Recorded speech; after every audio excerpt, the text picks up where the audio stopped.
अगले 10 से 15 मिनट में आप इस particular chapter relations and functions class 11 ISC का मास्टर कर लोगे सिर्फ इस लेक्चर को देख के। Welcome to concept capsule series of our ISC class 11 and 12 by Unacademy channel. आप सभी का स्वागत है। मेरा नाम है शुभांशु श्रीवास्तव। जल्दी से हम स्टार्ट कर लेते हैं इसको और इसके पीछे हम देखते हैं क्या क्या चीज़ है। बट उससे पहले आप सभी को क्या करना है, this is the our today's chapter. ठीक है, ये हमारा आज का चैप्टर होने वाला है which is relations and functions concept capsule. And yes, I may let you all know, ठीक है, कि हमारा ऑलरेडी बैच स्टार्ट हो चुका है which is our ignite batch for science as well as ignite batch for commerce, जो कि common होने वाला है। ठीक है, it's going to be common, math is going to be common, some topics are different, section B, section C and next year से I think applied maths आएगा। It's not to worry about it for now. आप सभी अपने orientation के हिसाब से जो भी आप मैथ या बायो हो, ठीक है, अगर मैथ और बायो आप सभी ने पीसीएम या पीसीबी लिया है तो आप इग्नाइट बैच साइंस का जोड़ सकते हैं। साइंस में हमारे साथ ये सभी एजुकेटर्स हैं। एज वेल एज अगर आपने कॉमर्स लिया और मैथ आप ऑप्शनल में लेना चाह रहे हैं तो कॉमर्स का बैच भी आप ज्वाइन कर सकते हो। Link will be in the description. ये सब ऑलरेडी स्टार्ट हो चुके हैं। प्राइसेस इतना मिनिमल है कि कहीं पर आपको नहीं मिलेगा, so please do join it. Let us start our session. But उससे पहले आप सभी को हमारा टेलीग्राम चैनल जरूर ज्वाइन करना है, विच इज सिर्फ आईएससी अनअकैडमी लिख दोगे तो भी मिल जाएगा and this is the QR code. So please do join it. हमारे चैनल से अपडेटेड रहने के लिए हर एक इंफॉर्मेशन आपको वहां पर मिल जाएगा। तो सबसे पहले आज हम देखते हैं आज हम करने क्या वाले हैं हमारे आज के सेशन में।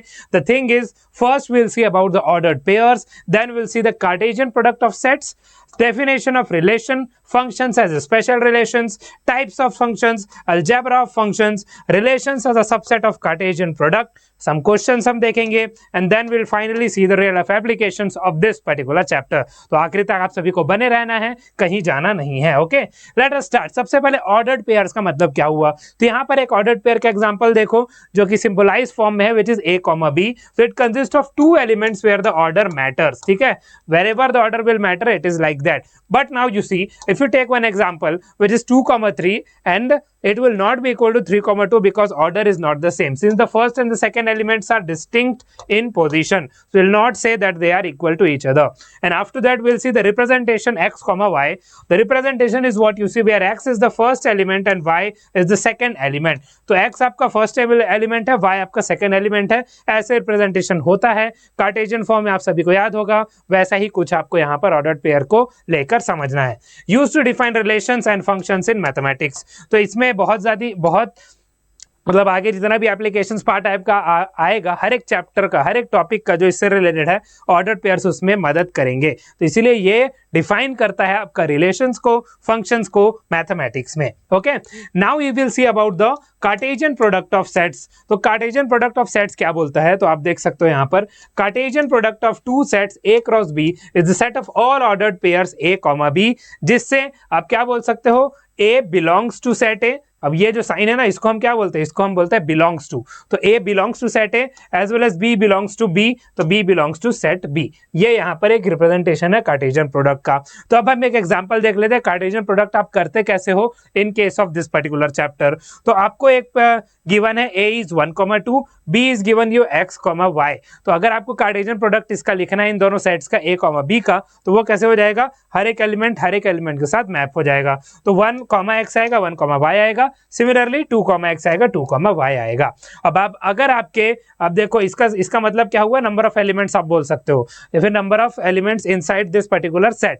तो इस सेट के अंदर, A सेट के अंदर मान लो m एलिमेंट्स है, B सेट के अंदर आपके n एलिमेंट्स है, और अगर आपको टोटल नंबर ऑफ निकालना है कार्टेशियन प्रोडक्ट कितने पॉसिबल हो सकते हैं, तो आपको करना पड़ेगा A मल्टीप्लाई B, मतलब m cross n, number of elements आपको यहाँ से पता चल जाएंगे। ओके, देन हमारे पास है extension to real numbers which is r cross r and beyond, मतलब r multiply r, real number multiply with real number. Okay, so Cartesian product can be extended to real numbers r। So if you see r multiply r मतलब real number multiplied with real number represents what, a 2D plane x, y। जितना 2D plane आपका x, y आएगा वो इसको represent करता है, जो particular एक 2D प्लेन पर हमने कार्टेशियन प्रोडक्ट के फॉर्म में ऑलरेडी देखा हुआ है। ओके, उसके बाद हमारा आता है r मल्टीप्लाई r। अब ये किसको रिप्रेजेंट करेगा, ये रिप्रेजेंट करेगा आपका 3D space which is x, y, z। मतलब 3D स्पेस में आसपास जितने भी आपके एक्सिस बनेंगे x, y, z के फॉर्म में, ठीक है, ये सभी एक x बनेगा, एक y बनेगा, एक z बनेगा सीधा आपकी तरफ, ठीक है। तो इस पूरे पर जो आएगा वो आपका कहलाएगा क्या, r multiply r, extension to real numbers of the Cartesian product. Okay, फिर अब ये कहाँ यूज होता है, it is used in coordinate geometry and higher dimensional mathematics, ठीक है, इन सभी जगह पर इसका यूज होता है। I hope Cartesian product of sets आप सभी को क्लियर है, बस आपको प्रोडक्ट करना आना चाहिए इसका, और सेट्स का प्रोडक्ट आप करना सीख गए, इट विल बी डन, ठीक है, वो आपके काम आएगा आगे। चलो अब आप देखो डेफिनेशन ऑफ रिलेशन क्या होता है। रिलेशन का डेफिनेशन क्या हो गया, a relation from set A to set B is a subset of A cross B, A multiply B हम बोलेंगे, ठीक है। तो रिलेशन क्या होगा, सेट ए और सेट बी जो होंगे रिलेशन, ठीक है, वो रिलेशन स्टेब्लिश अगर हो रहा है सेट ए और सेट ए के बीच में, इट मींस व्हाट, वो ए मल्टीप्लाई बी, मतलब जो प्रोडक्ट हम करेंगे सेट्स का उसका एक सबसेट हो जाएगा। फिर अब ये रिप्रेजेंट कैसे होता है, it represents how elements of one set are associated with elements of another. Obviously relation establish हो रहा है तो हमको ये पता चल जाएगा कि कैसे किसी एक पर्टिकुलर सेट के एलिमेंट्स दूसरे पर्टिकुलर सेट के एलिमेंट से रिलेटेड है। Okay, so relations can be represented using, कैसे कैसे आप रिलेशन को रिप्रेजेंट कर सकते हैं, एक पिक्टोरियल डायग्राम होता है जिसको हम एरो डायग्राम बोलते हैं, जो इस फॉर्म में होता है, ठीक है, लाइक दिस ऐसे ऐसे कुछ, ठीक है। उसके बाद आपका टेबल्स के फॉर्म में भी हो सकता है, as well as set notation के फॉर्म में भी हो सकता है। आईसीसी क्लास 10 में आपने सेट्स में इनइक्वालिटीज, लीनियर इनइक्वेशंस में ऑलरेडी पढ़ा हुआ है सेट नोटेशन क्या होता है। तो आई होप ये चीजें आप सभी को क्लियर है डेफिनेशन ऑफ रिलेशन से रिलेटेड। ओके, नेक्स्ट हम देखते हैं domain, codomain and range of relation क्या होता है। तो रिलेशन तो आप सभी को पता चल गया कि क्या है, अब डोमेन क्या है, कोडोमेन क्या है, और उसके बाद फाइनली रेंज क्या है, ये अब आपको जानना है यहाँ पर। तो डोमेन का मतलब क्या हुआ, the set of all first element x values in the relation. जैसे ही हम y is equal to x मान लो, सिंपल सा चीज है, ठीक है, y is equal to x is very simplest thing. तो जहां पर x में आप जो भी सेट ऑफ एलिमेंट्स आप पुट कर सकते हो, what you will be putting it over here, वो आपका डोमेन आ जाएगा। कोडोमेन अब क्या हुआ, the set in which all second elements y values are expected to lie. पहले तो एक्सपेक्टेशन होगा, ठीक है, कि एक्सपेक्टेड इतना है कि इन सभी चीजों पर लाई करना चाहिए, वो उसका कोडोमेन हो जाएगा। अब कोडोमेन का एक सबसेट और रेंज होता है, ठीक है, तो रेंज क्या हो गया, set of actual second elements y values that appear in the relation. तो यहाँ पर पर्टिकुलर एक रिलेशन दिया है, ठीक है, उसके हिसाब से हम देखते हैं डोमेन, कोडोमेन और रेंज होते क्या है। ओके, सबसे पहले एग्जांपल के फॉर्म में अगर आप देखो, a is given to you 1, 2 and 3, b is given to you 4, 5 and 6, और इनके बीच में एक रिलेशन ऑलरेडी स्टेब्लिश किया हुआ है क्वेश्चन में। What is that relation, 1, 4 and 2, 5, ठीक है। तो सबसे पहले डोमेन क्या क्या आ जाएगा, तो इनिशियली क्या क्या नंबर्स थे, 1, 2, ये आपके इनिशियल नंबर्स हो गए, तो ये आपके डोमेन हो गए, ठीक है। R relation establish from A to B, ठीक है, relation establish from A to B, कई जगह पर इसको ऐसा भी लिखा जाता है, ठीक है, relation establish from A to B. तो अगर ऐसा कुछ रिलेशन स्टेब्लिश हो रहा है, ठीक है, इसका मतलब पॉसिबल वैल्यूज जो हमने डोमेन में क्या देखा, फर्स्ट एलिमेंट्स का सेट, फर्स्ट एलिमेंट का सेट 1 और 2 से मिलेगा। कोडोमेन आपको क्या मिल जाएगा, आप बी जो चूज कर सकते हो ना, इसी में से चूज कर सकते हो, ठीक है। तो इसलिए ऑर्डर्ड पेयर में आप देखो, जो फर्स्ट आ रहा है दैट इज फ्रॉम ए, और जो सेकंड एलिमेंट आ रहा है दैट इज फ्रॉम बी, ये आपका ऑर्डर्ड पेयर है। तो ऑर्डर्ड पेयर में जो सेट ऑफ सेकंड एलिमेंट्स आएगा वो कहां से आएगा, वो आपको बी से ही मिल सकता है। तो बी में जितने वैल्यूज हैं सभी आपके कोडोमेन के बराबर हो जाएंगे, it will be equal to the codomain of all the values which is given in the B. सो 4, 5 and 6 is the codomain, but now the relation is already established, so what will be actually, यहाँ पर क्या था, it was expected, but here it is actual. What is actual, actual is 4 and then it is 5, so 4 and 5 it's there, so range is 4, 5. So I hope this thing is clear to all of you, what is domain, what is codomain and what is range. These three things are very important whilst we move further in our session. Okay, so I hope these things are getting clear to all of you. Next we'll see the functions as special relations. Now what do you mean by this?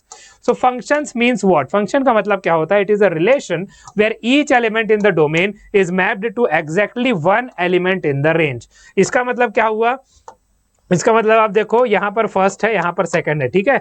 इसका क्या बोला गया, first thing is mentioned each element in the domain, so we will see domain here, okay, and we will see range over here. So it is mapped to exactly one element, means you can get it like this, okay, you can get it like this in the form of function, लेकिन कैसा नहीं हो सकता, कैसा नहीं हो सकता, ऐसा नहीं हो सकता, बिकॉज यहाँ पर क्या बोला गया है, mapped to exactly one element. यहाँ पर ये देखो इनिशियल जो डोमेन हो रहा है ये दो एलिमेंट के पास मैच हो रहा है, it will B not a function, this can be a function, two elements can be one. और ये चीज आप 12th में और अच्छे से पढ़ोगे, ठीक है। अभी बस आपको ये इतना जानना है कि exactly one element in the range it should be mapped with.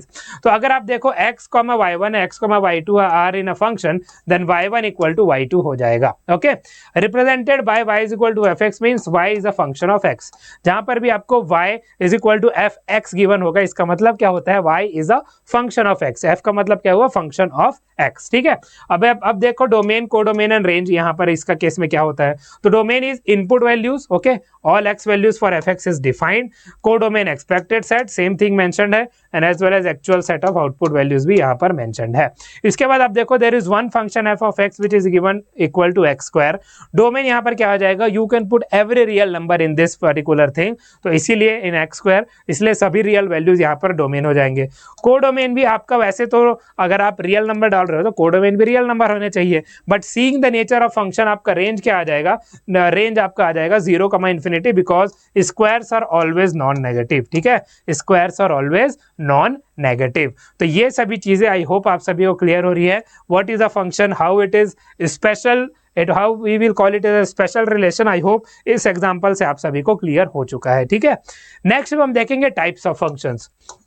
Graphs वगैरह अगर आपको क्वेश्चंस वगैरह और अच्छे से आपको सॉल्व करने हैं, you have to join the ignite batch, because ignite batch पर हम अच्छे से क्वेश्चन सॉल्व करेंगे। यहाँ पर हम थ्योरी पार्ट को और कुछ लिमिटेड क्वेश्चंस को कवर करेंगे, ठीक है। तो कांस्टेंट फंक्शन में आप देखो f x is equal to c is constant, अगर f x is equal to 5 है, y इज इक्वल टू 5 वाला लाइन आप बना सकते हो, एक हॉरिजॉन्टल लाइन आएगा which is parallel to x axis, ठीक है। फिर आइडेंटिटी फंक्शन आएगा which means f x is equal to x, मतलब y is equal to x जो इक्वली पास होगा, ठीक है, output equals input, so graph is a straight line passing through the origin, ये मैंने ऑलरेडी आपको बता दिया, ठीक है। फिर हमारे पास आता है पॉलिनोमियल फंक्शन, तो पॉलिनोमियल फंक्शन मोर देन 1 और 2 और ऐसे पावर के साथ हो सकता है। तो एक एग्जांपल आप क्वाड्रेटिक इक्वेशन का यहाँ देख सकते हो, x square plus 2x plus 1। फिर हमारा आता है रैशनल फंक्शन, तो ratio of two polynomials f x is equal to p x upon q x, जहां पर क्यू एक्स आपका 0 के बराबर नहीं होना चाहिए, ठीक है। तो फंक्शन यहाँ पर क्या आ जाएगा, एक एग्जांपल के फॉर्म में x plus 1 divided by x minus 1, ये आपका रैशनल फंक्शन आ गया। फिर हमारे पास आता है modulus function, modulus function is what, y is equal to mod of x, ये साइन आप मॉड बोलोगे, या f x is equal to mod of x, always non negative, मतलब क्या हुआ इसका, x के अंदर आप कोई भी वैल्यू पुट कर सकते हो, whether it will B positive और नेगेटिव, बट आउटपुट आपको हमेशा पॉजिटिव ही मिलेगा। अगर आप 1 डाल रहे हो तो भी 1 मिलेगा, अगर x इज इक्वल टू -1 डाल रहे हो तो भी एफ एक्स का या y का वैल्यू +1 ही मिलेगा। इसके बाद आपके पास एग्जांपल में देखो f of -3 is 3, f of +4 is 4, graph is V shaped, वो हम देखेंगे हमारे बैचेस में, ओके। सो आई होप ये फर्स्ट 5 टाइप्स ऑफ फंक्शंस आप सभी को क्लियर है। नेक्स्ट अब हम देखेंगे टाइप्स ऑफ फंक्शंस एवरीवन। तो टाइप्स ऑफ फंक्शंस में first we will see about the signum function, ठीक है। सबसे पहला हमारा सिग्नम फंक्शन आप देख सकते हो now how it is defined. So f x बराबर आपका 1 होगा अगर x ग्रेटर देन 0 है, तो एफ एक्स आपका इक्वल टू 0 होगा अगर x इक्वल टू 0 है, तो एफ एक्स आपका -1 होगा अगर x लेस देन 0 है। तो it is used to determine the sign of a number. Graphs वगैरह हम देखेंगे हमारे बैचेस पर और डिफरेंट सेट्स ऑफ क्वेश्चंस भी देखेंगे, तो आपको बैच ज्वाइन जरूर कर लेना है, ओके। एक्सपोनेंशियल फंक्शन आपका क्या होगा, so f x is equal to a to the power x where a is greater than 0, a is not equal to 1 and fx is equal to 2 to the power x आ जाएगा। Growth function in many natural phenomena में ये use होता है, okay. Then हमारे पास logarithmic function है, तो logarithmic function में fx is equal to log base A x है, ठीक है। It is inverse of exponential function, आप सभी ने आईसीसी क्लास 9 में ऑलरेडी पढ़ा हुआ है, ओके। एग्जांपल में आप देखो क्या आ जाएगा, log base 2 8 is equal to 3 because 2 cube बराबर हमारा 8 होता है, ओके। यहाँ पर सिंपल सा रिप्रेजेंटेशन है ये। देन हमारा ग्रेटेस्ट इंटीजर फंक्शन है, ऑल दो इसको ऐसे रिप्रेजेंट किया जाता है, ठीक है। इसका मतलब क्या होता है, the largest integer less than और इक्वल टू एक्स, मतलब एक्स से या तो छोटा हो गया उसके बराबर होगा वो वैल्यू आपको लिखना है, बट वो इंटीजर वैल्यू होना चाहिए। एग्जाम्पल के हाँ एक और चीज, नंबर लाइन में आप जब greatest integer value find out करोगे किसी भी नंबर का, आपको हमेशा लेफ्ट वाला वैल्यू लेना है, ये याद रखना, तो आप आसानी से इसमें कंफ्यूज आपको नहीं होगा, ठीक है, कंफ्यूजन नहीं होगा।